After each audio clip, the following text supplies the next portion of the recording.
Hello and welcome to this little Spalluccipedia video. Another dive into the shadowy world of the ever-expanding universe of my investigator of paranormal, Sam Spallucci. First, before I carry on, please give me a quick like, quick subscribe. That'd be absolutely fantastic. Thank you very much. Now, today I want to talk about a character who we first encounter in 2022's Sam Spallucci Fury of the Fallen. And that's a character by the name of Dagan.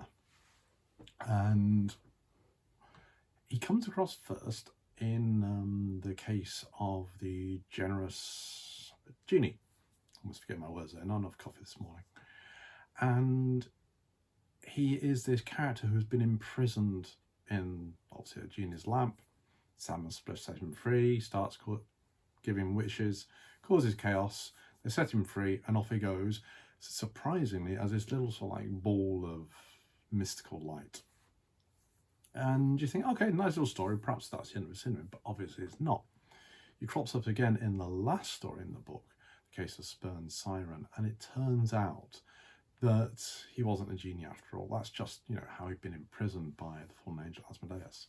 He's actually one of the powers, one of sort of the higher ranked angels from heaven, whose name on earth in sort of like Canaan at times was Dagan. So I want to have a little chat, not so much about his sort of like long-term place in the Spallucciverse. That'll be a video for another time, as they say. But about his origins and who Dagan was in history. Because Dagan was, I will say, a real historical character, but certainly a real mythological character.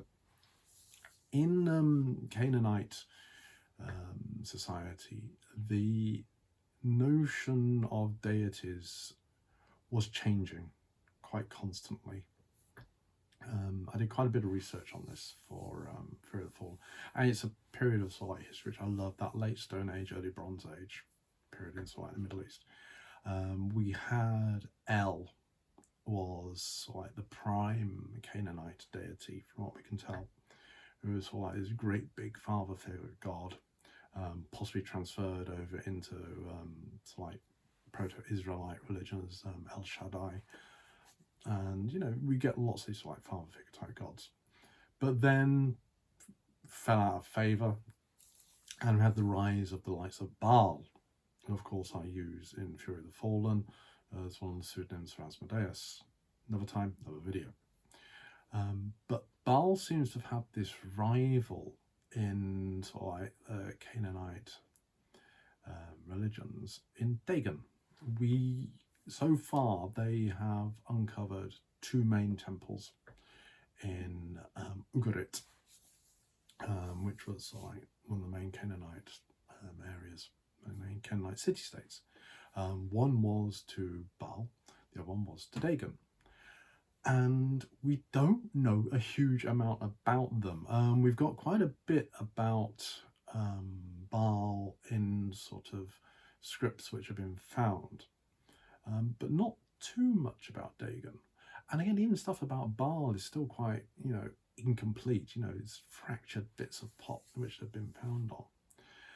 And so I just thought it'd be really nice to take Dagan and use him as this sort of like adversary of Baal, this rival. And we see that coming off in Spurned Siren. And I just love the idea of him being the complete opposite of Baal, because Asmodeus is like this chaotic character who's so full of himself, and whereas Dagan is very tall, he's very staid, he's very simply spoken, very nicely spoken, like so. And I sort of did actually have an actor in mind of when I was creating him. That's Stephen Merchant. You look at him, you've got the tall, like the grey hair, the blue eyes, the spectacles, just perfect for, the best one to put it's like a angelic personal assistant. Which is kind of interesting because at the time of recording this, I've just finished writing Family History, which is a short story from 2023's Out of the Depths.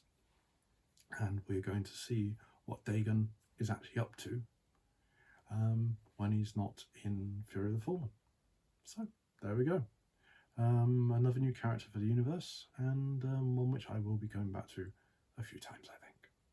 Take care. Keep looking for alerts in the shadows. I'll see you again soon.